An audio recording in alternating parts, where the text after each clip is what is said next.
Bonjour, aujourd'hui je vais essayer de vous expliquer les charges de la comptabilité analytique d'exploitation. Pour cette séance, on aura 12 objectifs à atteindre. Le premier sera consacré à l'explication de passage des charges de la comptabilité générale aux charges de la comptabilité analytique.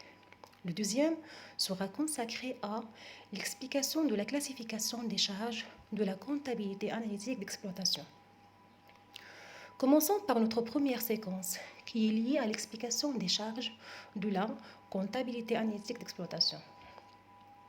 Au cours du dernier chapitre, le moment où on a comparé la comptabilité générale et la comptabilité analytique, nous avons dit que la comptabilité générale prend en compte la totalité des charges.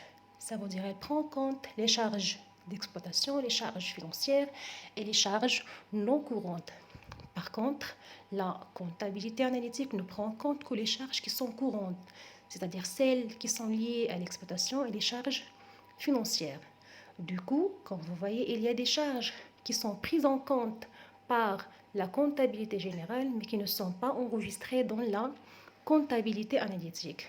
Ce sont des charges qui ne sont pas incorporées dans la comptabilité analytique. C'est la raison pour laquelle on les appelle des charges non incorporables. Donc, le fait de déduire ces charges non incorporables de la totalité des charges de la comptabilité générale, ça nous donne ce qu'on appelle les charges incorporables à la comptabilité analytique d'exploitation. Puis, on va ajouter d'autres charges qui ne sont pas enregistrées dans la comptabilité générale, mais qui sont prises en compte dans la comptabilité analytique. On les appelle des charges supplétives. En fait, ce sont des charges qui sont fictives et qui ne sont pas réelles. Du coup, d'après ce qu'on vient de schématiser, on peut dégager une règle permettant de calculer les charges de la comptabilité analytique d'exploitation. On fait comme quoi?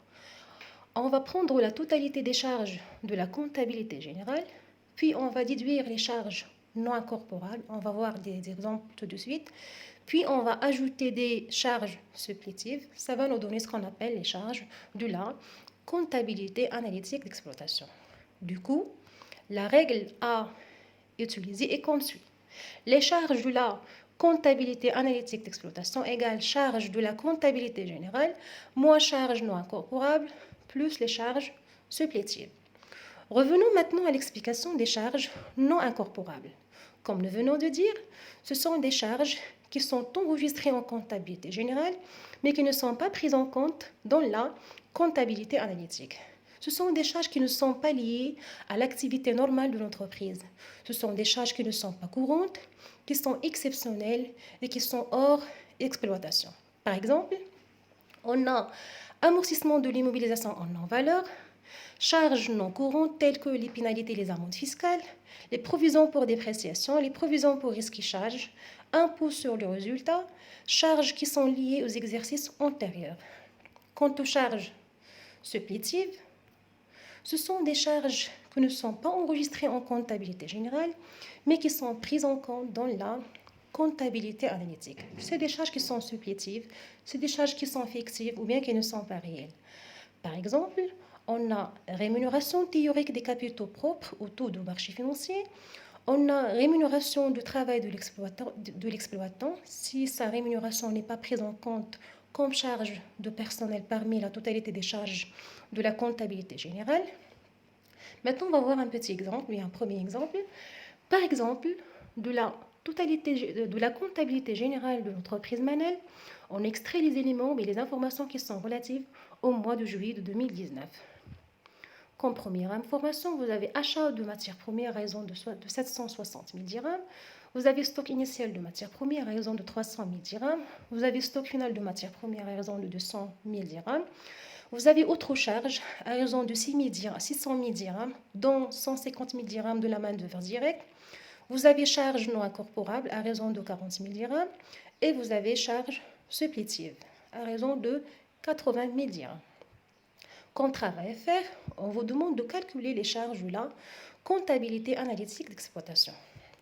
Bien sûr, on va pratiquer la règle.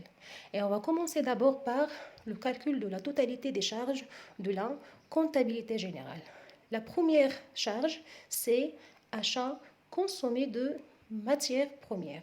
Puisque vous avez les trois premières informations, ça nous indique qu'il est nécessaire de calculer le montant des achats consommés de matières premières en pratiquant la règle qui est déjà vue. Achat consommé de matières premières est égal à l'achat de matières premières moins la variation de stock de matières premières. Sachant que la variation de stock est égale au stock final moins stock initial. Bon, commençons, bien, revenons au calcul. Le montant de l'achat consommé de matières premières est égal au montant des achats. C'est 760 000 dirhams moins 200 moins 300 qui est la variation de stock de matières premières. La deuxième charge qui est prise en compte comme charge qui fait partie, ou bien comme charge de la comptabilité générale, c'est celle qui est liée aux autres charges, à raison de 600 000 dirhams. La troisième charge qui fait partie de la totalité des charges de la comptabilité générale, c'est les charges non incorporables, à raison de 40 000 dirhams. Le montant total des charges de la comptabilité générale, c'est 1 500 000 dirhams. Puis, on va mettre la règle et on va l'appliquer. Alors, en fin de compte, on a les charges de la comptabilité analytique d'exploitation est égale. Total des charges de la comptabilité générale qui est déjà calculé, 1 500 000 dirhams, moins les charges non incorporables qui est déjà donné, 40 000 dirhams, plus les charges supplétives qui est déjà aussi donné, c'est 80 000 dirhams. Ça nous donne en fin de compte un montant de 1 540 000 dirhams. Passons maintenant au deuxième exemple. Pour l'exercice 2019, le total des charges de la comptabilité analytique d'exploitation est de 300 650 000 dirhams. Comme information complémentaire, vous avez rémunération du travail de l'exploitant à raison de 8 000 dirhams par mois. Puis vous avez charges non courantes à raison de 30 000 dirhams. Vous avez rémunération des capitaux propres. Vous avez le montant de capitaux propres 400 000 dirhams qui est rémunéré à 12% l'année. Vous avez charges d'exploitation non incorporables, 15 000 dirhams, 800 dirhams, 15 000 dirhams, 800, et vous avez impôt sur les résultats à raison de 240 000 dirhams. Et on vous demande de chercher ou bien de retrouver le montant des charges de la comptabilité générale. Vous essayez de mettre une pause à cette vidéo avant de faire les calculs, bien avant de voir la correction. Alors, ce que vous allez faire, c'est de commencer par la recherche des charges non incorporables. Comme vous voyez, vous avez 3 charges qui ne sont pas incorporables. La première est celle qui est nommée charge non courante, montant 30 000 dirhams. La deuxième charge non incorporable, c'est celle qui est nommée charge d'exploitation non incorporable, 15 000 dirhams 800. Et la dernière charge non incorporable, c'est celle qui est liée à l'impôt sur le résultat, 240 000 dirhams. Vous allez faire la somme et vous faites les calculs. Puis, vous allez passer au calcul des charges supplétives. La première charge supplétive, c'est la rémunération du travail de l'exploitant. Vous avez 8 000 dirhams par mois. Il faut faire attention ici, c'est une charge qui est mensuelle. Et pour ce deuxième exemple, on va faire le calcul pour une année. Du coup, il fallait transformer ce chiffre et le rendre annuel et non pas mensuel. Par conséquent, on va le multiplier par 12.